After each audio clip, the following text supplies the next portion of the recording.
Selamat pagi, assalamualaikum warahmatullahi wabarakatuh. Waalaikumsalam warahmatullahi wabarakatuh. Gimana kabarnya pagi ini? Baik ya, alhamdulillah ya. Pagi ini kita akan lanjutkan topik perkuliahan kita berkaitan dengan rekombinan DNA dan genetik analisis. Jadi sebelum kita lanjut perkuliahan kita dan mulai perkuliahan kita hari ini, kita berdoa terlebih dahulu menurut ajaran agama dan kepercayaan kita masing-masing. Doa dimulai. Doa tidak pernah selesai. Oke. Beberapa pekan sebelumnya kita telah selesai membahas tentang gel elektroforesis, kemudian juga SDH space berkaitan dengan DNA, RNA dan protein. Pada kesempatan kali ini kita akan membahas tentang rekombinan DNA dan genetik analisis, atau kalau bahasa kerennya itu adalah genetic engineering atau rekayasa genetika. Nah, sebelum kita jauh berbicara tentang rekombinan DNA ini, kira-kira masih ingat nggak apa itu DNA? Mungkin ada satu orang yang sharing. Oke, silakan. Yang paling panjang tangan. DNA adalah satu jenis asam nukleat yang memiliki kemampuan pewarisan sifat. Pewarisan sifat, oke. Kata kuncinya pewarisan sifat. Ada lagi? Tadi DNA itu rantai molekul yang berisi tentang materi genetik yang khas pada setiap makhluk. informasi genetik atau pewarisan sifat. Kalau DNA, kalau RNA, apa beda DNA dengan RNA secara sederhananya yang mungkin teman-teman masih ingat? Oke, silakan. Kalau DNA itu untuk menyimpan informasi genetik. Kalau misalnya RNA itu tuh sebagai pembawa informasi genetik. Membawa informasi genetik. Ya. Baik. Jadi secara genetika bahwa DNA itu adalah informasi genetik yang kalau kita lihat prosesnya mulai dari replikasi, kemudian ada transkripsi, kemudian ada translasi sampai dia menjadi protein. Dan protein itu ya yang menjadi ciri atau karakter dari setiap makhluk hidup. Dan dalam prosesnya itu gitu ya, kita bisa melakukan rekayasa. Jadi kita bisa merekayasa DNA itu, kita bisa membuang atau mengeliminasi sifat-sifat yang tidak baik dan kita hanya mengumpulkan sifat-sifat yang baik. Atau mungkin pernah dengar melon kecil ya, yang salah satu riset yang sangat populer di UGM, salah seorang profesor yang create varietas baru dari melon sehingga dia kecil dan bisa dimakan. Karena dulu masalahnya sederhana, masalahnya itu adalah terlalu besar melon itu kalau dimakan sendiri. Jadi dia merekayasa melon sehingga melon itu seperti jambu biji, sekali makan untuk orang cukup satu. Padahal sebenarnya bisa dibagi gitu ya. Tapi maksudnya kadang-kadang motivasi riset itu bisa berasal dari mana-mana. Jadi direkayasa sehingga dihasilkan satu varietas baru, varietas melon yang kecil dan bisa dikonsumsi oleh satu orang. Nah, berkaitan juga dengan dalam konteks yang lainnya, rekombinan DNA ini juga banyak dikembangkan dalam produksi antibiotik. Jadi mungkin teman-teman pernah dengar ya, produksi insulin untuk penyakit diabetes. Nah, kan tidak mungkin kita bunuh orang supaya memproduksi diabetes dari manusia gitu ya.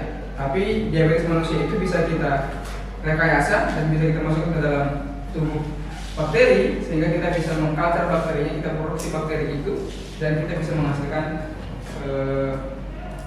insulin. Oke, apa itu molecular cloning atau rekombinan DNA tadi ya? Jadi rekombinan DNA ini, teknologi ini ya depend on the ability to produce a large number of identical DNA number atau clone. Jadi kita bisa memproduksi dalam jumlah yang besar. Dan cloning ini pada dasarnya adalah mereplace ya, atau memplacing, menempatkan satu DNA fragment dari interest kita ke dalam satu vektor DNA ya, di mana dia akan bisa mereplikasi sendiri. Berarti dia harus DNA interest itu harus dimasukkan ke dalam satu vektor dan dia harus memiliki host. Kalau tidak dimasuk ke dalam host kan nggak terjadi replikasi, tidak terjadi translasi dan tidak terjadi produksi ini ya protein gitu ya. Kalau tidak ada hostnya, jadi harus masukkan ke dalam host.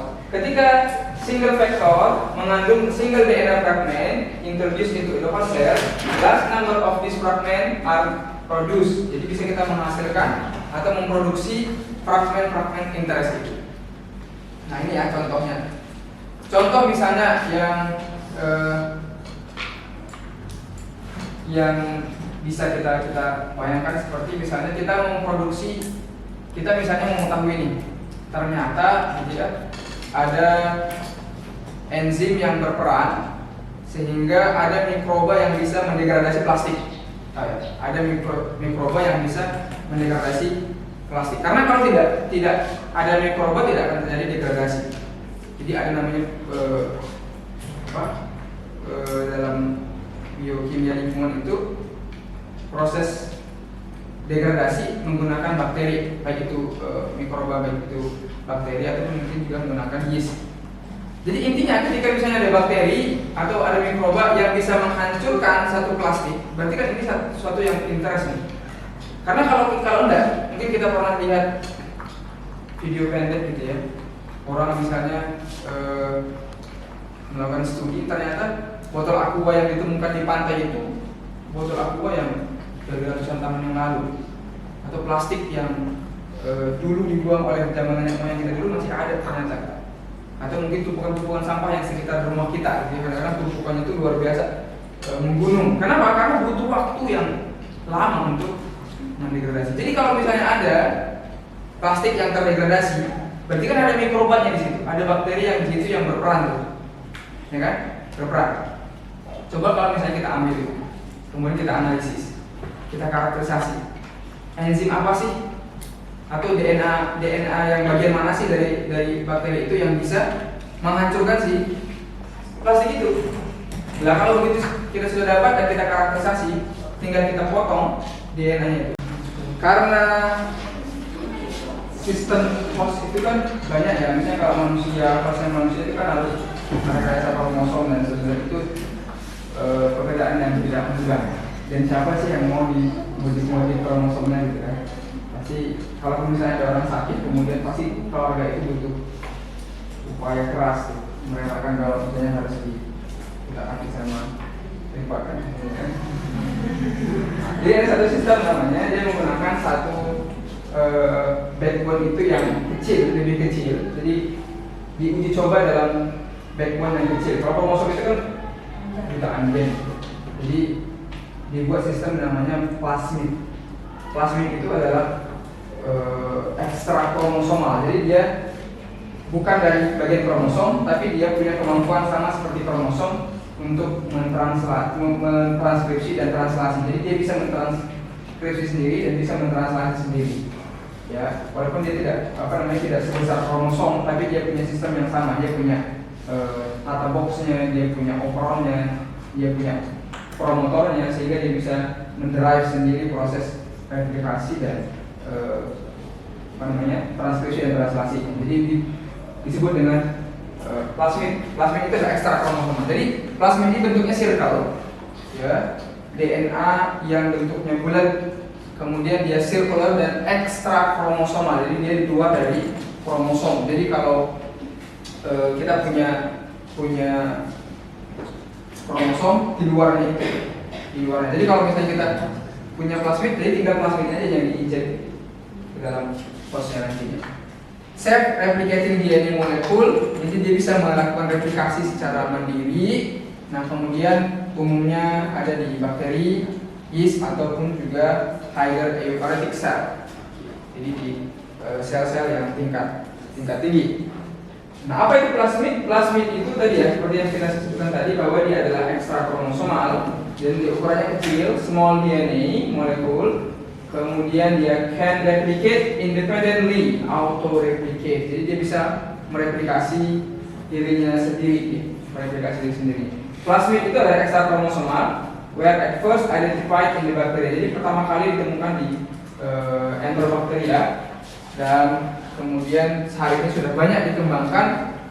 Kalau kita lihat dalam skematiknya ini adalah misalnya adalah bakteri, kemudian di dalamnya ada kromosom, dan di luar kromosom itu ada plasmid ini yang circular DNA. Kemudian kalau ketika misalnya bakteri itu mengalami pembelahan sel, maka kromosom dan plasmid ini juga terikut ke dalamnya. Dan di endingnya nanti ya bahwa plasmid ini juga bisa kita integrasikan. Artinya setelah dia dalam bentuk plasmid, maka kita bisa mengintegrasikan sehingga plasmid itu masuk ke dalam bagian dari kromosomnya itu. Oke. Nah, ini contoh plasmid yang sudah komersil. Jadi kita bisa beli.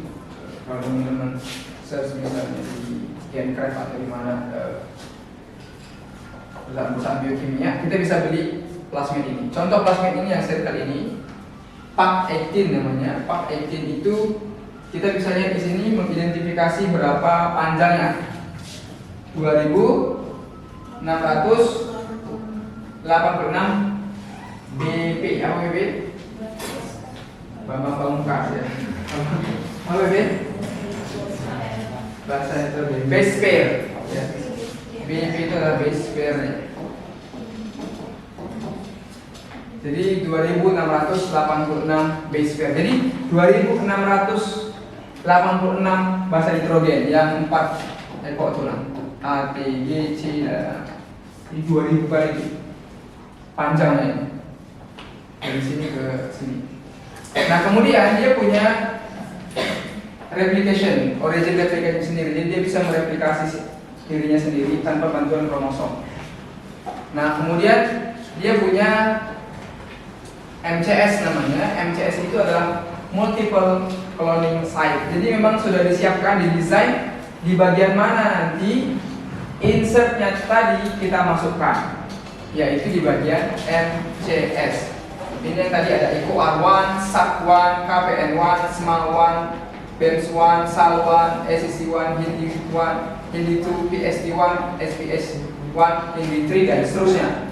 Ini adalah enzim restriksi, enzim gunting, tukang potong. Kalau ini dipotong, kebukalah dia.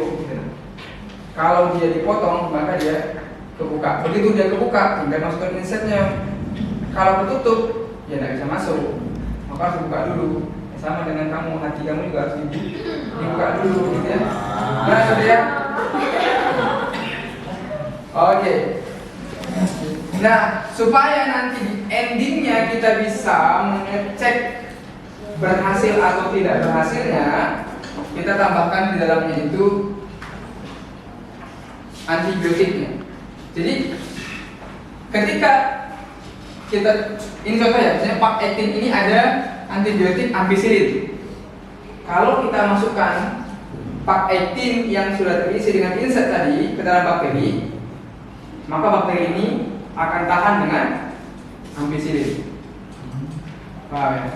Jadi dia resisten dengan ampicillin. Kalau kita ganti, misalnya ada vektor lain yang punya, ini contohnya vektor PBR322, dia punya apa nih antibiotiknya? Tetracycline resistant gen. Jadi dia punya gen yang bisa meresisten terhadap tetracycline. Jadi kalau ada mikroba, kita insert, kita masukkan ke dalamnya ada vektor ini yang sudah berisi dengan insert kita tadi itu, maka bakteri ini akan tahan terhadap tetraresisten. Tapi ini resistennya dibentuk, didesain. Nah, emang untuk apa ujungnya nanti? Ketika misalnya kita sudah masukkan vektor yang berisi dengan insert tadi ke dalam bakteri tertentu, maka bakteri ini akan hidup walaupun di media itu ada ampicillin ataupun tetracycline, supaya menseleksi bakteri yang lain tidak tumbuh. Kan salah, kamu kan bingung kalau misalnya kamu tumbuhkan bakteri kamu masukin ke dalam bakteri kamu, terus kamu split ke dalam media agar media tumbuhnya bakteri banyak tumbuh, bingung mana mau diambil kan? Iya kan? Tapi kalau misalnya kita masukkan ini dan di dalam media kita itu kita tambahkan dengan antibiotik tetracycline atau ampicillin tadi itu, maka bakteri yang lain yang tidak punya ini maka akan mati karena dia tidak resisten. Paham ya?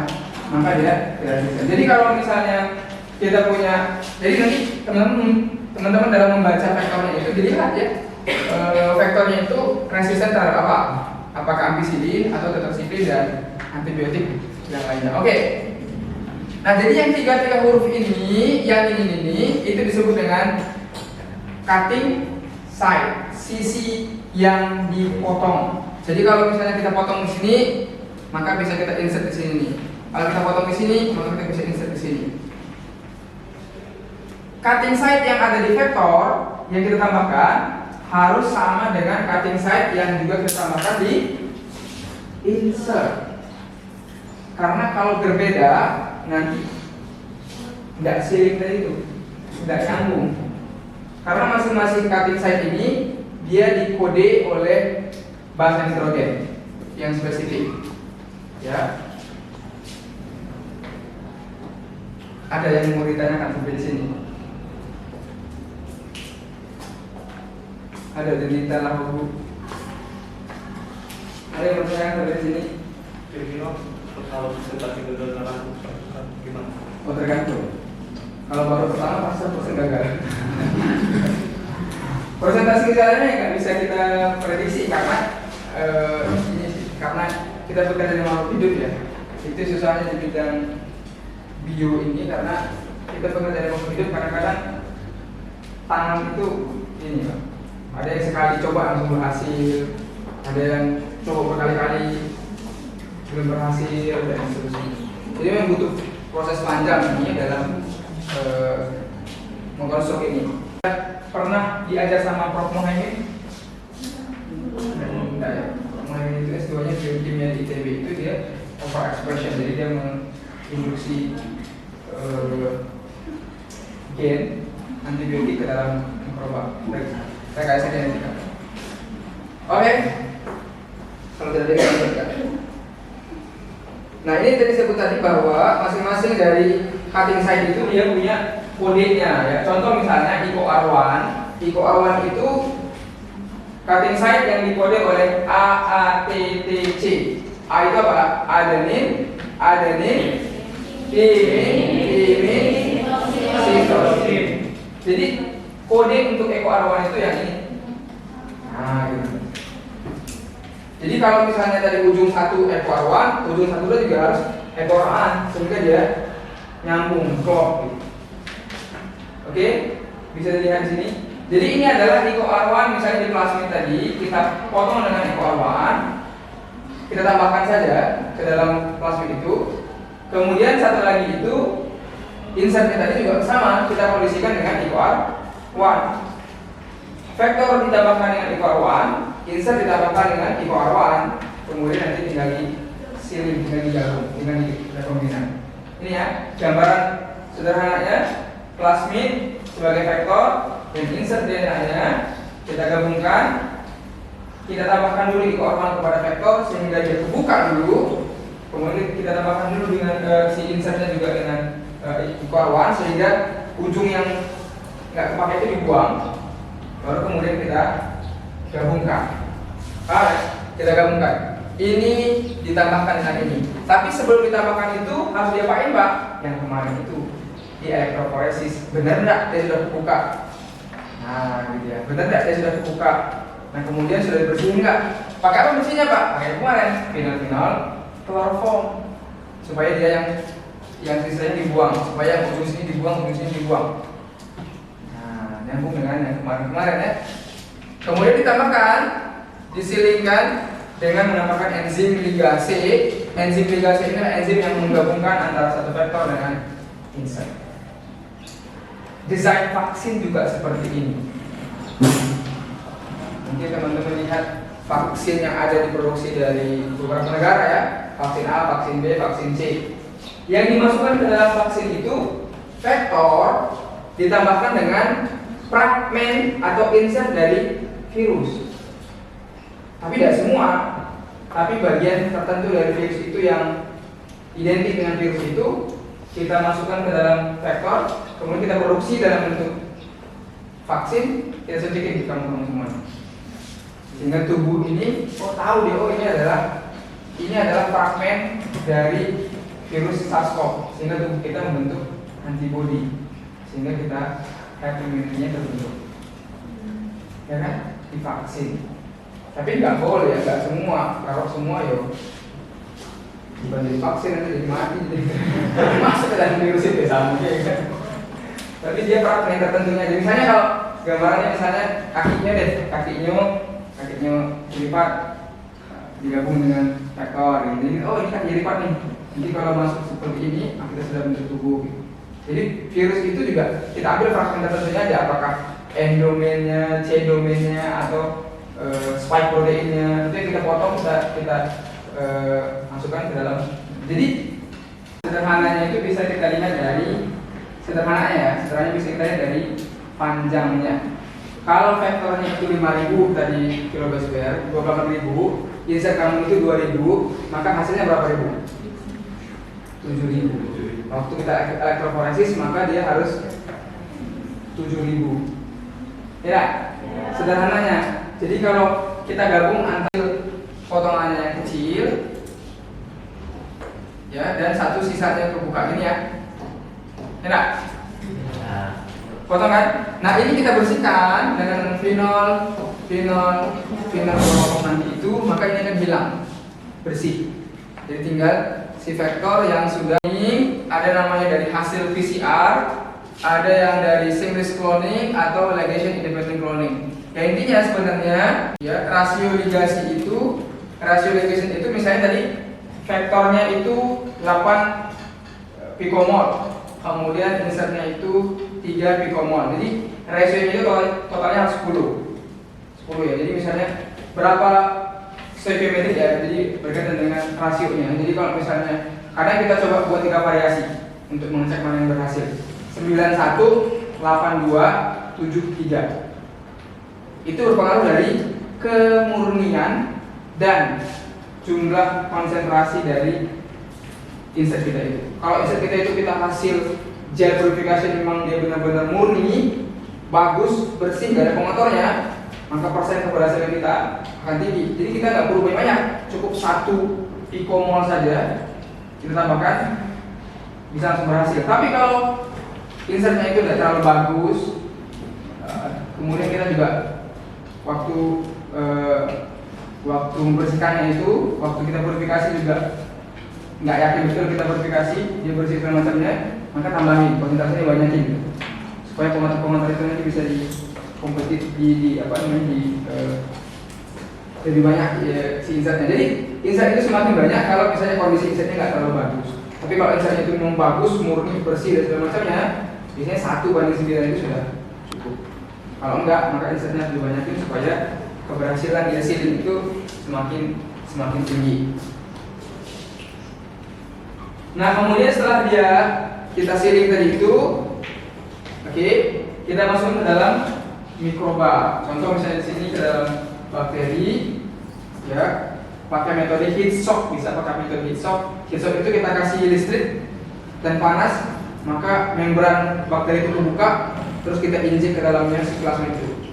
Jadi heat shock itu gambarannya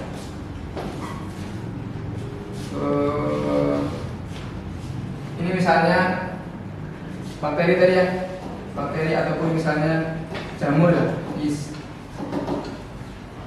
Ketika kita heat shock, kita kasih listrik dan kasih panas, maka dia membran itu akan kebuka. Membran itu kebuka, baru kita injek ke dalamnya si plasmid hasil rekombinan tadi. Nah, ketika dia heat shocknya hilang lagi, maka dia kembali lagi. Berarti bakteri kita sudah di dalam. Oke, di dalam. Setelah di dalam, kita yakin di dalam, tapi belum tentu juga. Maka kita tumbuhkan dulu ke dalam plate. Kalau tadi misalnya plasmid kita mengandung ampicillin resisten, maka ke dalam plate ini, waktu kita nyiapin agarnya itu, media agarnya itu, kita tuangkan, tambahkan sedikit ampicillin. Oke. Jadi nanti untuk mengindikasikan bahwa semua bakteri yang tumbuh di sini itu adalah bakteri yang sudah mengandung ampicillin dari hasil plasmid yang direkombinasi. Oke, itu yang pertama. Berarti ketika ditumbuh maka kita berhasil mentransformasi ke dalam si hostnya tadi. Setelah kita transformasi, baru kita ambil kan? Kita kultur kayak kemarin. Kita kultur, terus kita ekstraksi DNA-nya. Setelah kita ekstraksi DNA-nya, kita analisis menggunakan gel elektroforesis tadi kemarin. Ya kan? Dari gel elektroforesis kelihatan tuh ukurannya 1 kb, 2 kb, kilobase per, 3 kilobase per. Nah, dari ukuran, cocok sudah dari ukuran itu misalnya vektor tadi 7000, kemudian insertnya 1000, maka total akhirnya nanti harus 8 kb. Jadi kalau misalnya hasil dari jet elektroforesis kita itu, kita buat 4 ya. Ada di sini markernya, ukuran, kemudian di sini vektor kita, di sini insert kita, di sini hasilnya. Maka vektor akan muncul di 7000 ya.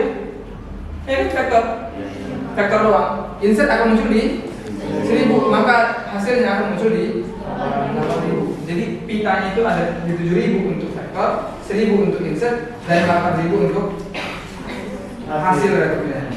Berarti kalau itu berhasil terkonfirmasi, maka kita bisa cek lanjutannya dengan sequencing sequence. Benar enggak urutan yang kemarin kita tempel itu ada di dalam? Oh, ternyata ada, tapi kebalik. Yang harusnya misalnya A, T, G, C, dan sini ujungnya misalnya C, C, T, malah jadinya C, C, T, dan sini kebalik.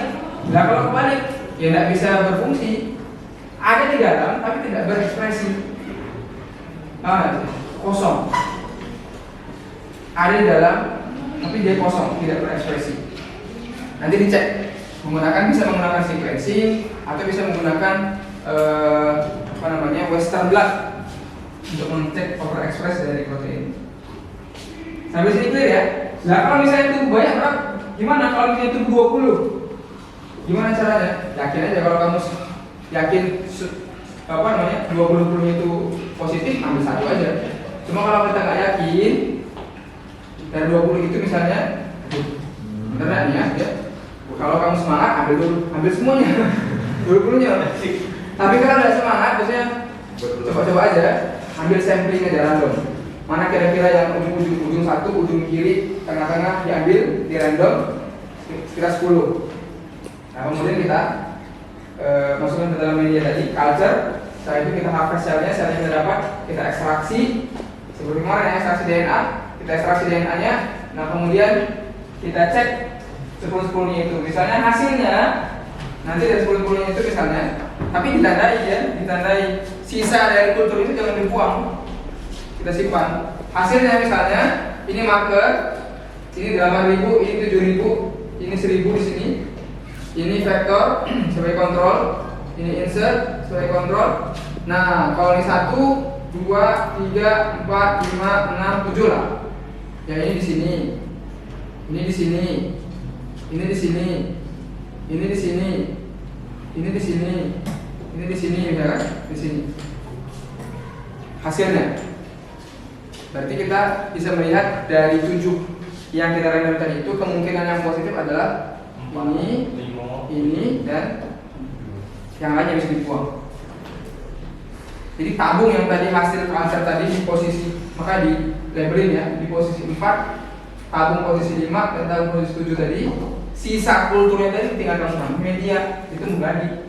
Ya nggak Samia? Dia tumbuh lagi. Ya sudah, habis itu tinggal di culture dalam jumlah yang banyak. On overexpress 1 liter, 2 liter, 100 liter, 1000 liter bisa, yang penting ada tempatnya aja. Ya, maka bisa kita over production atau over express. Itu pengantar untuk hari ini, rekomendasi DNA. Ya, nanti kita akan bahas lagi secara detailnya bagaimana mengkarakterisasi dari hasilnya itu.